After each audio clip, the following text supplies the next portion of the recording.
Um encontro improvável. É assim que integrantes do movimento agora definem sua composição, que tem integrantes vão do economista Humberto Laudares, assessor parlamentar do senador Tasso Gereissati, PSDB, ao ex-secretário de Justiça da gestão Dilma Rousseff, PT, o advogado Beto Vasconcelos, do herdeiro do grupo Iguatemi Carlos Gereissati Filho ao líder indígena Anapuaca Tupinambá. Fundado no ano passado, o Agora diz ter por missão encontrar uma agenda de propostas de políticas públicas com as quais pudessem concordar tanto esquerdistas quanto liberais. Uma ideia ousada em tempos de intensa polarização. Não é por isso, no entanto, que o grupo tem chamado a atenção. Recentemente, o apresentador da Globo Luciano Huck ingressou no movimento, o que provocou rumores sobre uma possível candidatura presidencial dele. Embora nada esteja ainda decidido e, oficialmente, o movimento trate a possibilidade com cautela, integrantes do Agora debatem abertamente a possibilidade e já há divisões internas em relação ao assunto. O grupo foi idealizado pelo cientista político Leandro Machado, pela especialista em segurança Ilona Zabó, próxima ao ex-presidente Fernando Henrique Cardoso, e pela sócia da consultoria MC Kinsey & Company Patrícia Ellen. Participam ainda Rafael Poço, cofundador da Rede Sustentabilidade, partido de Marina Silva, o diretor do Grupo Educacional Somos, Eduardo Mufareja, a presidente do Grupo Todos pela Educação Priscila Cruz, o secretário de Assuntos Estratégicos de Michel Temer, Hussein Kalout e o analista político João A. de Castro Neves, da Eurasia Group. Apesar da amplitude de posicionamentos políticos, a maioria é composta de homens, brancos e ricos ou de classe média alta entre 30 e 40 anos. Em entrevista à Notícias Brasil, Leandro Machado reconheceu o problema e disse que o Agora está trabalhando para aumentar sua diversidade.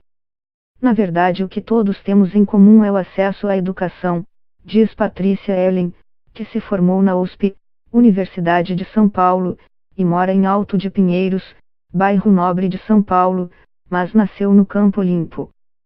Você percorre uma distância de 20 quilômetros e a expectativa de vida sobe 20 anos.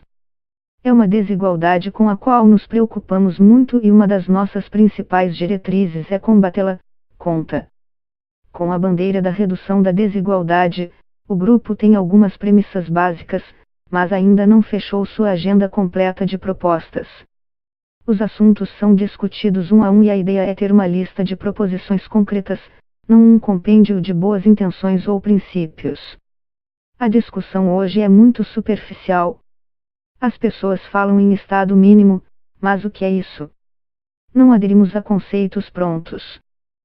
Sim, queremos aumentar a eficiência do Estado, mas ele não pode ser mínimo na segurança pública, na educação precisa garantir educação de qualidade para todos, explica Machado. Boa parte dos membros é formada ou trabalhou em instituições internacionais renomadas. O advogado Ronaldo Lemos, o economista Tomás Lopes Teixeira e a advogada Celina Beatriz Bottino, por exemplo, têm mestrado pela Universidade de Harvard, no ZEUA. A economista Mônica de Bolle é PhD pela London School of Economics, na Inglaterra. O executivo Rafael Benck já passou pela OEA, Organização dos Estados Americanos, e pela OMC, Organização Mundial do Comércio. A ideia, segundo o fundador Leandro Machado, é encampar o discurso da renovação política, mas trazendo para o debate pessoas preparadas, e não aventureiros. Ninguém é político, mas todos têm histórico de atuação política. Renovação só pela renovação pode ser pior, se vier uma pessoa despreparada ou mal intencionada, afirma. Ronaldo Lemos concorda, pessoas que participaram a vida inteira da busca de soluções, não gente que estava em casa jogando videogame e de repente resolveu virar político. Aventureiro, aliás, é uma categoria na qual Machado não encaixa Luciano Huck. Ele é pessoa que tem uma experiência grande em lidar com pessoas, e é muito bem visto e querido pelo público, diz Leandro. Huck se aproximou do movimento através de membros como Ilona Zabó, que foi uma das roteiristas do filme Quebrando o Tabu, dirigido por Fernando Grostin Andrade, irmão de Luciano. A entrada do apresentador da Globo foi muito discutida entre os membros do movimento. Ficamos na dúvida se fazia sentido trazer uma pessoa tão conhecida, sobre o tipo de associação que poderia ser feita. Mas entendemos que ele está realmente interessado nos nossos princípios e propostas de atuação, afirma Ellen. Era um temor do agora. Desde o começo que o debate sobre propostas fosse sequestrado pela discussão de candidaturas majoritárias, especialmente com a chegada de Huck. Nas próximas semanas, os membros vão deliberar sobre o assunto, o que vai definir os rumos do grupo. É muito possível que haja baixas, especialmente entre os esquerdistas do agora. O produtor cultural Ali Youssef se adiantou ao debate e deixou o grupo nesta semana, incomodado com a associação frequente entre Huck e o movimento. Casado com a atriz Leandra Leal, Youssef faz parte do time do programa Esquenta. E já foi apresentador na Globo News. Criador do bloco Acadêmicos do Baixo Augusta, ele também participou da criação da Rede Sustentabilidade, do qual se desligou posteriormente. No texto que mandou ao grupo anunciando sua despedida, ele afirma que a associação com Huck, que era amigo pessoal de Aécio Neves e apoiou sua candidatura em 2014, pode comprometer o caráter plural e diverso do grupo. A posição oficial do movimento é de que Huck é só mais um. O Luciano é um membro como todos os outros. Se ele decidir se candidatar, o apoio do agora será discutido. Tudo depende se ele irá se comprometer com nossa agenda, diz Leandro Machado. Nosso foco não é a eleição majoritária. Queremos concentrar nossos esforços na renovação do legislativo, afirma o advogado Ronaldo Lemos, cofundador e um dos principais articuladores do movimento. Membros do agora, no entanto, têm participado das conversas de Huck com o presidente do PPS, Roberto Freire. De acordo com a Folha o namoro poderia levar até mesmo a uma mudança de nome do PPS, que adotaria o termo agora. Além do PPS, Rede e Livres, antigo PSL, iniciaram conversas com o grupo.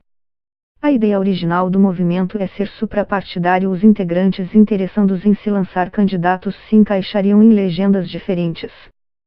São os partidos que estão abertos ao diálogo. Não vamos aderir às ideologias partidárias. Vamos ter uma agenda, nossas propostas, e a ideia é que nossos candidatos possam levar essa programação à sua candidatura, diz Patrícia Ellen. Para integrantes da ala mais à esquerda, o agora sofre por não entender o funcionamento da política brasileira. Pode acabar usado como massa de manobra. O PPS estaria usando a ingenuidade do grupo para colocá-lo a serviço de sua própria agenda de renovação, segundo um deles, que pediu anonimato.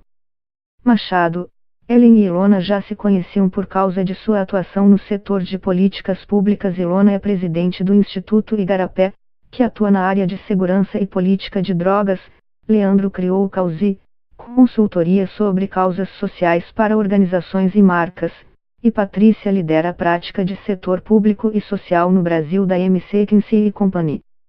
Quando perceberam que o Brasil não estava sendo representado por membros do governo em diversos congressos internacionais sobre políticas públicas, decidiram se juntar.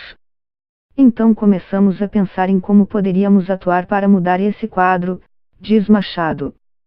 Os três chamaram alguns conhecidos que também atuavam nesse sentido e fizeram uma lista de nomes de pessoas que admiravam e que poderiam contribuir com experiência e conhecimento. Cada um foi ligando para um e o movimento atingiu o número de 50 membros. Em reunião na semana passada, novos integrantes foram aceitos. Hoje o agora tem 90 pessoas. Para participar é preciso se comprometer a doar pelo menos 2 anos de sua vida ao serviço público. Quem tem condições, a maioria também está contribuindo financeiramente, já que o grupo ainda não começou a arrecadar dinheiro externamente. Alguns doam milhas para as viagens dos membros para os encontros, outros fornecem os espaços para reuniões, outros dão dinheiro. É o caso de Luciano Huck, que também contribuiu. Os valores ainda não foram divulgados, Mas Ellen diz que o movimento preza pela transparência e que terá uma planilha detalhando as contribuições. O grupo fez sua primeira reunião de escuta em São Paulo na semana passada. Entender onde se situa a opinião pública e ouvir as pessoas é um dos 5 pilares de atuação. Os outros são pensar, falar, engajar e agir. Em um centro cultural na divisa entre o Campo Limpo e o Capão Redondo, na periferia da cidade, Patrícia Ellen apresenta o grupo. Também está presente o professor e historiador Tiago Rocha de Paula, que foi candidato a vereador em Santo André em 2016, pelo PV, e deve ser um dos nomes do movimento para as eleições proporcionais. Convidado por Leandro Machado para o grupo, ele conta que recebeu a ligação para uma das reuniões sem saber muito do que se tratava. Cheguei lá no apartamento e tinha o cara que aparece no jornal, um monte de cara conhecida e gente da TV. Pensei, que eu tô fazendo aqui? Conta, rindo. Hoje ele é um dos principais articuladores do trabalho de base do Agora. E foi um dos responsáveis por trazer outros membros que não moram nas áreas mais ricas da capital. Patrícia pede para cerca de 20 pessoas na sala votarem em qual assunto querem discutir. Entre uma lista existente, moradores do bairro grudam post-its em educação, redução da desigualdade e segurança pública. Depois de 1 hora de desabafo sobre os problemas da educação no país, a mediadora faz uma pausa. Falamos dos problemas, mas agora vamos todos fechar os olhos e pensar qual é a educação que a gente quer, qual o nosso sonho para a educação no Brasil, disse Ellen. A maior parte não entra no clima e fica de olho aberto, ligeiramente sem graça. Mas todos compartilham suas ideias. Parte do Agora. É fã de meditação, o economista Fábio Toretta, além de estar no movimento, também é voluntário do Awaken Love, iniciativa do guru hinduísta Sri Prem Baba. No próximo fim de semana, o movimento participará de uma mesa no 2º Congresso Internacional de Felicidade, em Curitiba, onde Prem Baba também fará palestra. O método de discussão usado no encontro de escuta, segundo Patrícia, é parecido com o que o grupo usa em suas reuniões mensais. Para organizar a agenda de propostas com pessoas de posições políticas tão amplas, um grupo em geral de pessoas que já trabalharam com o assunto é responsável por pesquisar um tema e apresentar os problemas para o movimento. Os integrantes fazem leituras e pesquisas prévias e discutem as soluções presencialmente. O foco é a análise de políticas públicas e a polarização é evitada. A gente nunca discutiu se foi ou não foi golpe. O grupo foi criado depois do impeachment, justamente porque vimos que algo precisa ser feito sobre a situação do país e a polarização não estava levando a nada, afirma Ronaldo Lemos. São todos voluntários, que estão abertos ao diálogo. O grupo evita também avaliações pessoais sobre figuras como o presidente Michel Temer ou o deputado federal Jair Bolsonaro. Um dos últimos temas analisados foi a reforma da Previdência. Embora as pessoas tenham discordado sobre os meios, chegamos ao consenso que é necessária uma reforma. E como? Acabando com privilégios de diversos setores. A reforma precisa ser eficiente e justa, diz Ellen. Já sobre reforma trabalhista, por exemplo, ainda não houve consenso. Há quem apoie as alterações implementadas por Temer e quem veja a perda de direitos aos trabalhadores. Leandro Machado diz que ter uma agenda concreta de propostas é a garantia de que o grupo, que tem empresários com interesses próprios entre os membros, não se tornará um grande lobista de interesses pessoais. Ronaldo Lemos reconhece que será um desafio fazer campanha política sem apresentar respostas fáceis e slogans populares, correndo o risco de alienar tanto a esquerda quanto a direita. Queremos menos marketing e mais enfrentamento da realidade. Não é fácil, mas não podemos subestimar a capacidade de entendimento das pessoas, diz.